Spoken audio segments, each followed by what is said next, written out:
నమస్తే అన్న, అందరికీ నమస్కారం.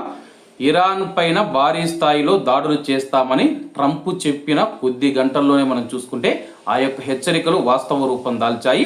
దీంతో పశ్చిమాసియాలో యుద్ధం మంటలు తీవ్రమయ్యాయి.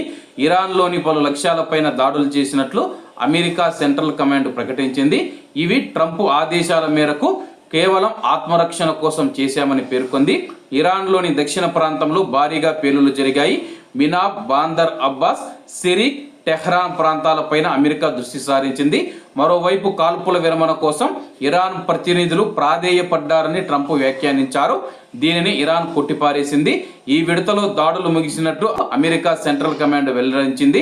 అమెరికా ప్రతిపాదిత ఒప్పందం పైన ఇరాన్ సంతకం చేయకపోతే రేపు రాత్రి దాడులు చేస్తామని అధ్యక్షుడు ట్రంప్ చెప్పినట్లు ఆ దేశ జాతీయ మీడియా సంస్థ పేర్కొంది.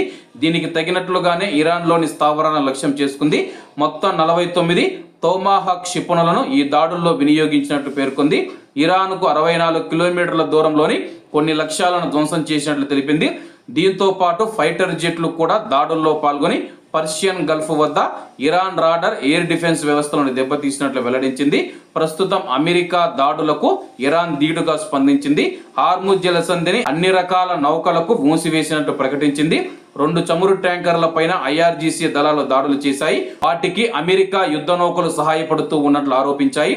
మరోవైపు కువైట్, బెహ్రెన్లోని అమెరికా స్థావరాలను ఇరాన్ టార్గెట్ చేసింది. బెహ్రెన్లోని షేక్ ఈసా ఎయిర్ బేస్ మరియు కువైట్లోని అలీ ఆల్ సలీం ఎయిర్ బేస్ల పైన డ్రోన్లు దాడులు చేసినట్లయితే IRGC ప్రకటించిందనమాట. ప్రస్తుతం మనం చూసుకుంటే కానీ యుద్ధం తీవ్ర రూపం దాలుస్తూ ఉంది. దీనిపైన ఇరాన్ కానీ, ఇజ్రాయిల్ కానీ, అమెరికా కానీ ఏ విధంగా ముందుకు వెళుతాయో ప్రస్తుతం కువైట్ మరియు గల్ఫ్ దేశాలు నిశ్చితంగా పరిశీలిస్తూ ఉన్నాయి.